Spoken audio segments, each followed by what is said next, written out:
મિત્રો, સ્વાગત છે આપ સૌનું ફરી એક વખત મારી આ યુટ્યુબ ચેનલ પર। મિત્રો, આજનો આપણો જે વિડીયો છે એ તમામ જ્ઞાન સહાયક મિત્રો માટે છે, તેમજ સાથે સાથે તેઓ જે શાળામાં નોકરી કરે છે એ શાળાના આચાર્ય માટે પણ ખૂબ જ ઉપયોગી બનવાનો છે।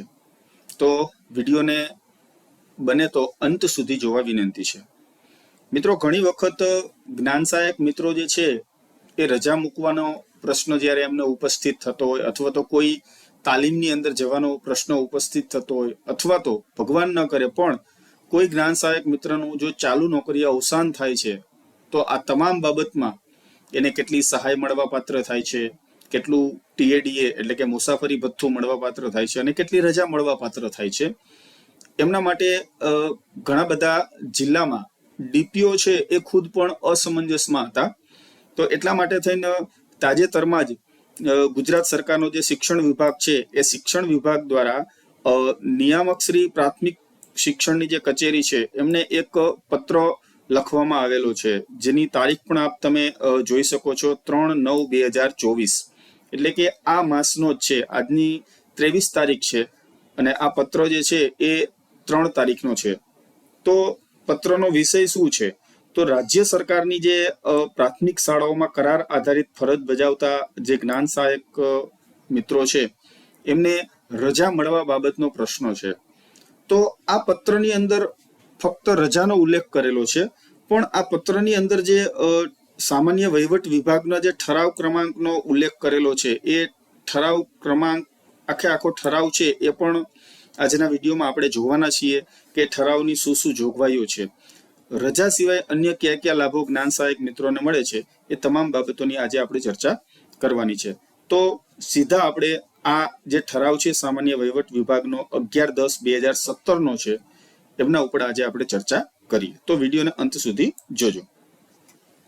મિત્રો, તમે જોઈ શકો છો 11 માસના કરાર આધારે નિમણૂક પામેલા કર્મચારીઓને લાભો મંજૂર કરવા બાબત ગુજરાત સરકારના જે સામાન્ય વહીવટ વિભાગ છે એમના દ્વારા આ પત્ર છે એ કરવામાં આવેલો છે, ઠરાવ કરવામાં આવેલો છે, અને ઠરાવની તારીખ પણ તમે જોઈ શકો છો 11/10/2017, એટલે કે આ જે તારીખે ઠરાવ બહાર પાડવામાં આવેલો છે એ તારીખથી આ તમામ જે બધી બાબતો છે, તમામ લાભો છે આપણા જ્ઞાન સહાયક મિત્રો છે એમને મળવા પાત્ર થશે। તો રાજ્ય સરકારની જે કોઈ પણ અલગ અલગ જુદી જુદી કચેરીઓ છે કે ખાતાના વડા હેઠળની જે અલગ અલગ પ્રકારની કચેરીઓ છે કે જ્ઞાનટીન એડ સંસ્થાઓ છે, બોર્ડ કોર્પોરેશન છે, નિગમની કચેરી છે, સોસાયટી એક્ટ નીચે રજીસ્ટર થયેલી સંસ્થા છે કે એનો કોઈ પ્રોજેક્ટ કે મિશન હેઠળ અથવા તો અન્ય કોઈ પણ કામગીરી માટે જ્યારે 11 માસના કરાર આધારે કોઈ પણ કર્મચારીની નિમણૂક કરવામાં આવે છે, તો ત્યારે નિમણૂક સમયે જે કરારની શરતો ઘણી બધી નિયત કરવામાં આવતી હોય છે। તો છેલ્લા કેટલા સમયથી એમને જે લાભ મળે છે એ બાબતે વધારો કરવા માટે રાજ્ય સરકાર છે એને ઘણી બધી રજૂઆતો મળેલી હતી, અને આ બાબતો બધી છે એ રાજ્ય સરકારના વિચારણા હેઠળ હતી। તો રાજ્ય સરકારની વિચારણા બાદ એક ઠરાવ બહાર પાડવામાં આવેલો છે કે જે 11 માસના કરારના ધોરણે જે કર્મચારીઓ નિમાય છે તો એમના માટે કેવા કેવા પ્રકારના એમને લાભો મળે છે। તો સૌ પ્રથમ લાભ છે મુસાફરી ભથ્થું, કે જેને આપણે દૈનિક ભથ્થું પણ કહીએ છીએ। તો જે મિત્રો છે એ 11 માસના કરારના ધોરણે નિમણૂક પામેલા છે, તો એમને કેવા પ્રકારે મુસાફરી ભથ્થું છે એ મળવા પાત્ર થશે। જો આ મિત્રોનો પગાર છે એ 20,000 રૂપિયા સુધી હશે, 1 રૂપિયાથી લઈ અને 20,000 રૂપિયા સુધી એનો પગાર હશે, અને જો એ કે ક્યાંય પણ એ પોતાના સરકારી કામકાજ અર્થે બહાર જાય છે ત્યારે 6 કલાકથી વધુ પરંતુ 12 કલાકથી ઓછું રોકાણ કરતા હોય તો એને દૈનિક ભથ્થું છે એ 100 રૂપિયા મળવા પાત્ર થાય છે, અને જો એ 12 કલાકથી વધુ રોકાણ કરતા હોય તો દૈનિક ભથ્થું એમને 150 રૂપિયા મળવા પાત્ર થાય છે। આ વાત કરી આપણે ડીએ ની। હવે આપણે વાત કરી ટીએ એટલે કે ટ્રાવેલિંગ એલાઉન્સ। તો મુસાફરી ખર્ચ જે છે એ રાજ્યની જે એસટી નિગમની જે બસનું ભાડું, અથવા તો જો રેલવે દ્વારા પ્રવાસ હોય તો રેલવેના બીજા વર્ગનું જે ટૂંકામાં ટૂંકા રૂટનું જે ભાડું છે એ એમને મળવા પાત્ર થશે। આ આપણે વાત કરી એ 20,000 રૂપિયા પગાર હોય ત્યાં સુધીની વાત છે। તો ત્યારબાદ આપણે જોઈએ તો 20,001 થી લઈ અને 40,000 સુધી જો કોઈ મિત્રનો પગાર હોય છે તો એમને આ રૂલ્સ તો સેમ જ છે. તો 150 રૂપિયા દૈનિક ભથ્થું મળશે, અને જો 12 કલાકથી વધુ હોય તો 200 રૂપિયા મળશે. અને આ જે ભાડું છે, મુસાફરી ખર્ચ જે છે, એ તો બધા માટે સેમ રહેશે. એ જ રીતના જો 40,001 રૂપિયોથી લઈ અને એનાથી વધારે કોઈ પણ પ્રકારનું એમને માસિક મહેનતાણું મળતું હોય છે, તો એમાં 6 કલાકથી વધુ પરંતુ 12 કલાકથી ઓછું રોકાણ હોય તો 200 રૂપિયા મળવા પાત્ર છે, અને જો 12 કલાકથી વધુ હોય તો 250 રૂપિયા મળવા પાત્ર થાય છે. ખાસ આપણે વાત કરવી છે એ રજાઓની, કે આ મિત્રોને રજાઓ કેટલી મળે છે. તો કર્મચારીને જે પરચુરણ રજાઓ મળે છે, જેને આપણે કેઝ્યુઅલ લીવ એટલે કે CL તરીકે આપણે ઓળખીએ છીએ, તો એ તો એમને મળે જ છે. આ ઉપરાંત આકસ્મિક સંજોગોમાં વાર્ષિક એમને 11 રજાઓ છે એ વધારાની મળે છે. બરાબર. તો આ જે રજા છે, એમના જે રજા મંજૂર કરનાર જે અધિકારી છે, કચેરીના જે વડા છે, કે જેમને આ સક્ષમ સત્તા આપેલી છે કે રજા મંજૂર કરવાની, તો એ એમની આ રજા છે એ મંજૂર કરી શકશે. અને ખાસ વાત તો એ છે કે આ રજાના સમયગાળા દરમિયાન એમને નિયમ અનુસાર જે પણ પગાર મળે છે એ પગાર મળવા પાત્ર રહેશે. એટલે કે પગાર ચાલુ રહેશે, પગાર કપાશે નહીં. અને આ રજા છે તેઓ કોઈ પણ હેતુ માટે વાપરી શકે છે.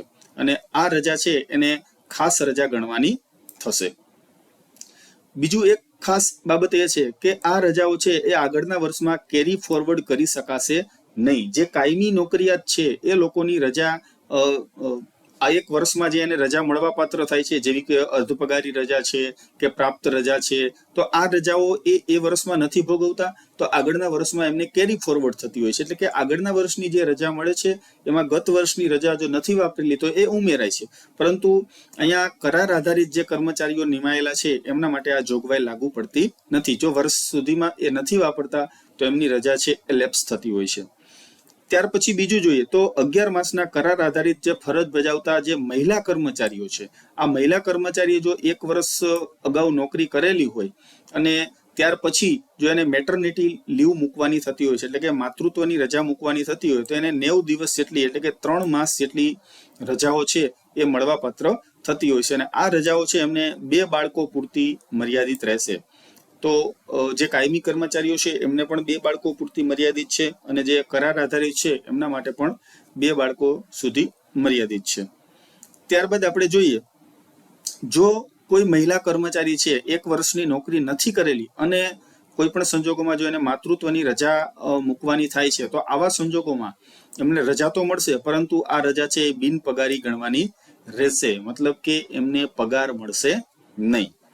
ત્યારબાદ આપણે વાત કરવી છે તો અકસ્માત અથવા તો કુદરતી રીતે જો કોઈ પણ કરાર આધારિત કર્મચારીનું મૃત્યુ થાય છે, તો એવા સમયગાળામાં જ્યારે કર્મચારીનું ચાલુ નોકરી દરમિયાન અકસ્માત કે કુદરતી રીતે કોઈ પણ રીતે એનું મૃત્યુ થાય છે, તો એમના કુટુંબ છે એટલે કે એના સીધી લીટીના જે કાયદેસરના જે એના વારસદાર છે, તો એમને રૂપિયા 2 લાખ સુધીની મૃત્યુની સહાય છે એ પણ મળવા પાત્ર થશે. ત્યારબાદ જો આપણે વાત કરીએ તો આ 11 માસના જે કરાર આધારિત ફરજ બજાવતા જે કોઈ પણ કર્મચારીઓ છે, જો એ કર્મચારી દ્વારા કોઈ પણ પ્રકારની ગેરરીતિ કે ગેરવર્તણૂક કરવામાં ન આવેલી હોય, કોઈ પણ પ્રકારના નાણાકીય ઉચાપતના આક્ષેપ એમના ઉપર ન થયેલા હોય, તે કોઈ પણ યોજનામાં કામ કરતા હોય, એ યોજના જો બંધ ન થઈ ગઈ હોય, કર્મચારીએ સ્વૈચ્છિક રાજીનામું આપેલું ન હોય, તો આ તમામ બાબતો જો ન હોય, તો એવા કિસ્સામાં કર્મચારીના જ્યારે 11 મહિના પૂરા થાય છે, એમનો કરાર છે એ પૂર્ણ થવાનો સમય નજીક આવે છે, તો એ પૂર્ણ થયા બાદ નિમણૂકની મુદત છે ફરી પાછી લંબાવવા પાત્ર જણાય કે બધી રીતે કર્મચારીએ યોગ્ય રીતે કામ કરેલું છે, બરાબર, તો આવા કિસ્સામાં એમની નિમણૂક છે એ ફરી પાછી જ્યારે લંબાવવાની થાય, એટલે કે બીજી વખત એમનો કોન્ટ્રાક્ટ છે રિન્યુ કરવાનો થતો હોય, તો વધુમાં વધુ જે મેક્સિમમ છે એ 15 દિવસની સમય મર્યાદામાં અચૂકપણે આ કોન્ટ્રાક્ટ છે એ ફરી પાછો રિન્યુ કરી દેવામાં આવશે. એક ખાસ જોગવાઈ એ પણ છે કે કોઈ પણ જો આઉટસોર્સથી નિમણૂક પામેલા જે કર્મચારીઓ છે, તો એમને આ ઉપરના તમામ લાભ છે એ મળવા પાત્ર થતા નથી, જેની ખાસ યાદ રાખજો. આઉટસોર્સથી એટલે કે કોઈ એવી સંસ્થા હોય કે જે મેનપાવર છે પૂરો પાડતો હોય, તો એવા કર્મચારીઓ છે એમને આ મળવા પાત્ર નથી. અને આ અંગેનો જે ખર્ચ છે એ જે તે યોજના અંતર્ગત સંબંધિત વિભાગની જે બજેટની જે મર્યાદા હોય છે એમાં કરવાનો હોય છે. અને આ તમામ બાબતો છે એ 10/10/2017ની નોંધ તથા સરકારની મળેલી અનુમતિ અન્વયે બહાર પાડવામાં આવેલ છે. અને આ 10/10 સરકારની એમને અનુમતિ મળેલી હતી અને 11/10 રોજ આ ઠરાવ છે એ પ્રસિદ્ધ કરવામાં આવેલો હતો. માટે 11/10/2017 થી આ તમામ જોગવાઈ છે એ લાગુ પડશે. એવું નથી મિત્રો કે ફક્ત જ્ઞાન સહાયક મિત્રો છે એમને જ લાગુ પડે છે, પરંતુ જે પ્રાથમિક શિક્ષણમાં જોડાયેલા જે જ્ઞાન સહાયક મિત્રો છે એમની રજા અને બીજા જે એમને નાણાકીય લાભો મળે છે એ બાબતે અસમંજસ સ્થિતિ ઉદ્ભવતી હતી દરેક જિલ્લાની અંદર. માટે નિયામક દ્વારા આ રીતના સૂચના આપવામાં આવેલી છે. શિક્ષણ વિભાગ દ્વારા નિયામક શ્રીને આ રીતના સૂચના આપવામાં આવેલી છે અને નિયામક શ્રી દ્વારા દરેક જિલ્લાના ડીપીઓને આ પ્રમાણે સૂચના આપવામાં આવેલી છે, જેથી કરીને રાજ્યના તમામ જે કરાર આધારિત કર્મચારીઓ છે એમને યોગ્ય રીતે અને સાચો લાભ છે એ મળી શકે. તો આ હતો આપણો નાનકડો વિડીયો. મળીએ આપણે નેક્સ્ટ વિડીયોમાં. જો તમને ત્યાં સુધી વિડીયો ગમે તો તમારા મિત્રોને શેર કરો, વિડીયોને લાઈક કરો અને તમારા પ્રતિભાવો છે એ પણ તમે ચોક્કસથી કોમેન્ટ બોક્સની અંદર શેર કરો. મળીએ નેક્સ્ટ વિડીયોમાં. ત્યાં સુધી આવજો. જય હિન્દ, જય ભારત.